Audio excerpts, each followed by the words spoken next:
guys, welcome to another video from Just Two Dudes. My name's Louie. My name's Seth. I'm the dad. And I'm the son. Alright, so this video is about the Oklahoma State game.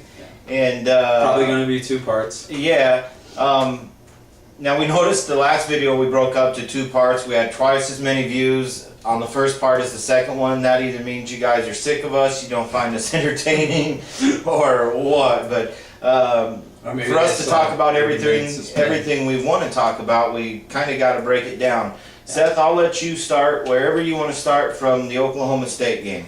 Well, to me, the biggest thing that came from the Oklahoma State game was that we showed a passing game. So now when teams go to prepare for us, now we have a legitimate threat in the pass game that they can see on film, even if it was against Oklahoma State's defense that, let's be honest, isn't the best defense out there. They're actually 112th in the country. Yeah, but we still did what we were supposed to do against them. Right. Taylor Martinez threw for 323 yards, 5 touchdowns, no picks. He did what he was supposed to do, and the receivers, they caught the ball for him, and that made it a lot easier. So now when teams go to prepare for us, they can't just sit there and game plan on stopping the run and forcing us to pass as much. We've shown we can run the ball, and now we've shown we can pass the ball. So now we're going to have to teams are going to have to come with a more balanced game plan to defend us. I kind of disagree with that. I don't see where, outside of Taylor Martinez and a few long runs from Roy, I don't see where we've shown we can run the ball. Actually, this is probably a worse run blocking. This O-line is not as good as last year's line at run blocking. These guys can't line up and give Rex or Roy anything. I think outside of Roy's couple long runs, I just don't see where they've paved the way for the running backs. Most of it's been Taylor Martinez. When these guys got to line up and grind out a drive and get 3 or 4 yards a shot against somebody good, I don't think they can do it. However, I do think this offensive line is really good at pass protection. Yeah. I think that's going to be Nebraska's calling card these final 5 games. They are going to have to throw the ball because outside of Taylor Martinez, that line's not going to block. The O-line I don't know what was up. There were plenty of times me and you counted where Roy or Rex had to make 3 or 4 guys miss to get 2 yards. Yeah. Sometimes they'd have to break 2 tackles, even just to get back to the line of scrimmage. But I will say Roy ran very hard. Absolutely. Yes. I don't even think Roy Haleu averaged 4 yards a carry the other day, and the kid was breaking endless tackles. He broke about as many tackles per carry as he was getting. Yeah, that's good. I like that. Yeah. Another thing that we noticed, or that I noticed, and I really liked, Eric Martin from the beginning of the game. He was high energy. Yes. He really set the tone. Yeah. You know, he was the one making big hits and getting in people's face. Of course, the hit he had on the kid on the kickoff return, that's a complete cheap shot. That was unnecessary. Get in front of the guy. Basically, all you had to do is touch him with the finger. You were blindsiding him. You led with the helmet. You hit him in his helmet. Eric Martin, I actually hope the kid gets suspended for a week. We can't have stuff like that. It's a complete bitch-ass move. It's a punk-ass move, and we can't have that. That's not something we do around here, and I was actually disgusted by it. I really didn't think it was literally all that bad. Seth's 19 years old and likes that kind of stuff.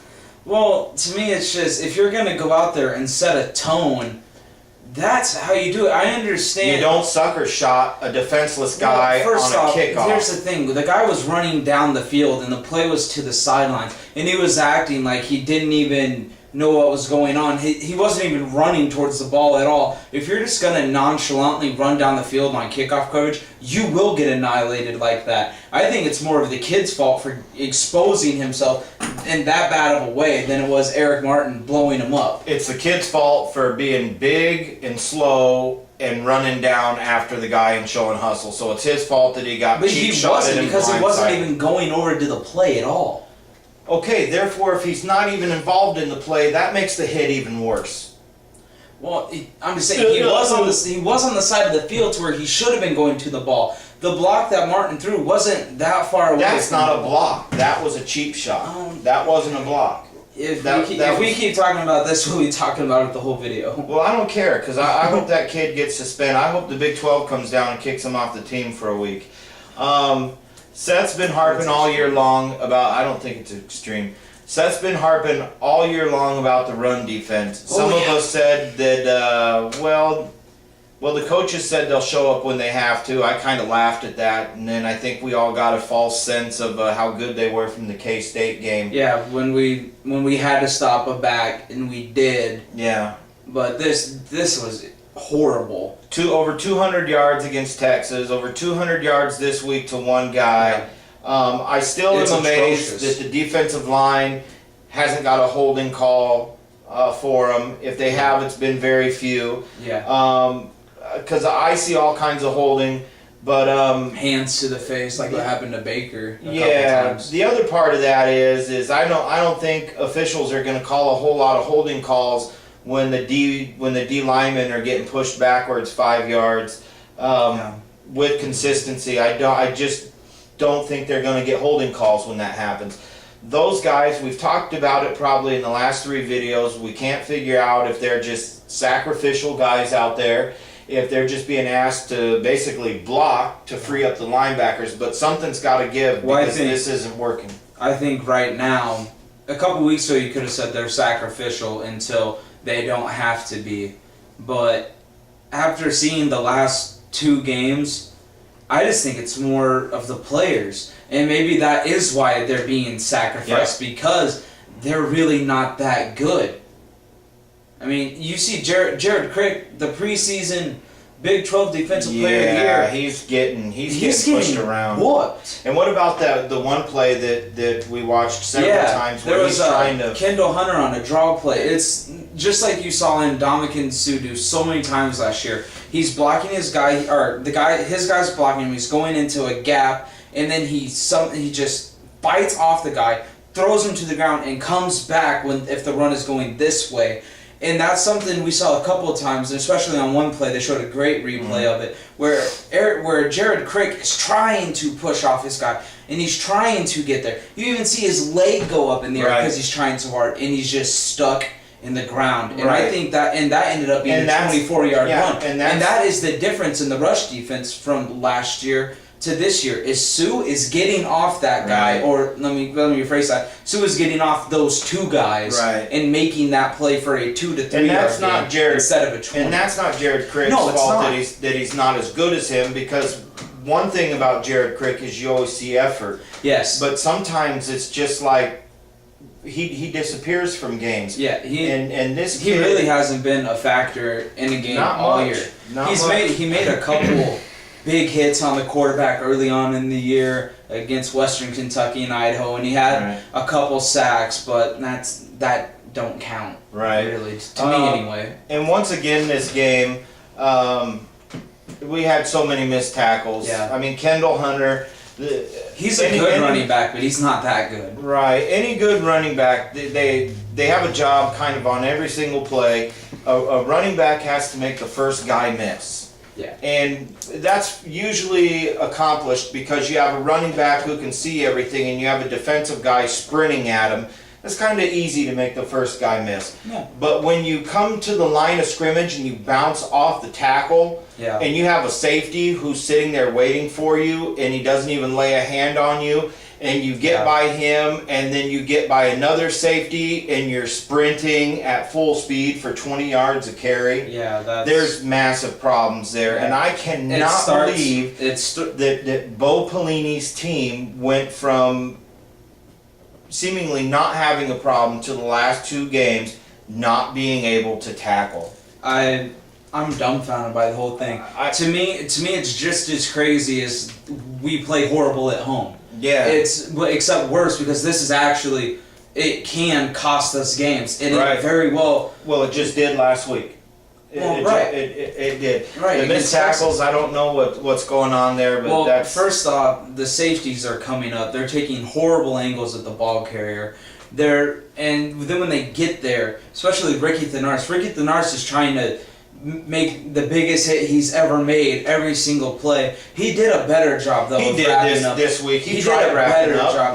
but this that's- week he just missed. Yeah, and there's sometimes I really think Ricky at times when it's a back in the open field, sometimes he just looks slow. Yeah. He looks slow and like he just can't move. Another thing that still blows my mind is in big games, this team cannot get turnovers. Yeah. We do not get turnovers. We drop interceptions. We can't cause a fumble. Yeah. I would that hate is- to see in the last 3 years under, well, probably go back even longer. We just don't cause fumbles. We don't. It's sad, really. You 'cause- see us trying all the time, but we just don't Right. cause fumbles. In the one turnover we got the other day, we go 3 and out. we go 3 and out. Other teams take our turnovers and turn them into points. Oklahoma State, when they got after Taylor Martinez fumbled, the very next play, Kendall Hunter goes off for a 24-yard run. Yeah, did they score on that drive? Yes, they Yeah, did. okay. And They got a field goal off that. that's like a whole team attitude coming from the coaches, and Yeah. it's not as bad with Bill Callahan, because sometimes with him when we'd get a turnover, it's like he was caught off guard or something. Yeah. It's not that bad now, but we just, first of all, we're not getting turnovers, and then when we Right. get them, we're punting 3 plays later. That makes no sense. Speaking of punting, Speaking of punting. oh gosh, the fake punt to start the game. Massive play. Yeah, I that was was paranoid when I saw Alex Henry running around. As soon as he got the first down, I wanted to see him slide. Yeah, but that's not Alex. But he didn't. The kid's such a competitor. Right. He's out there making plays. Pretty gutsy call. Yeah. Well, But it it wasn't worked. necessarily. It wasn't the call for him to run. He had the option, just like the rugby punt you see a lot of teams do. He had the option to run if he thought he could get it. So it wasn't necessarily designed. He did a great job of reading what Oklahoma State was doing in their return setup, and then he just took it. He saw an opening and he took it and he made him pay. Niles Paul. I think this game will symbolize your whole Nebraska career. In this game, Niles Paul has a 100-yard kickoff return. He ended up with 9 catches for 135 yards. 133. Okay, Something like that. and he also had a pretty nice punt return. Yeah. And we would sit here and we would love to praise that, and We really would. and we do. Those are great numbers. But in the same game, Niles Paul drops a pass at the 5-yard line. Yeah. He tries to one-hop a kickoff like he's an infielder. Who one-hops a kickoff? You don't know where that ball's going to go when it lands. That might be the stupidest play I've ever seen in my life. He's so He stupid. legitimately one-hopped a kickoff, and he was lucky to get it. Yeah. Not only did he drop that pass, Oklahoma State's punter averaged 60 yards the other day because Niles Paul wouldn't field a couple punts. The very first punt of the game, Niles is at the 20 and he's standing there and waiting to fair catch it. And then he turns around, he just leaves where he is, and then he lets the ball bounce at like the 18, about the 18, and it lands, it goes into the end zone, and it damn near got pinned inside the 5-yard line. Just because he didn't catch it. we gotta wrap this up. I'm gonna just really roll here for the final minute. Are we done? Well, just go. Well, we're done. We're done for now. We don't have much time left for this video. We always got to keep them under 15 minutes, and we're gonna make a really short part 2 that we're gonna talk about Prince versus Blackman, and we're gonna talk about Taylor Martinez, defensive adjustments, and Sean Watson. So catch you next one.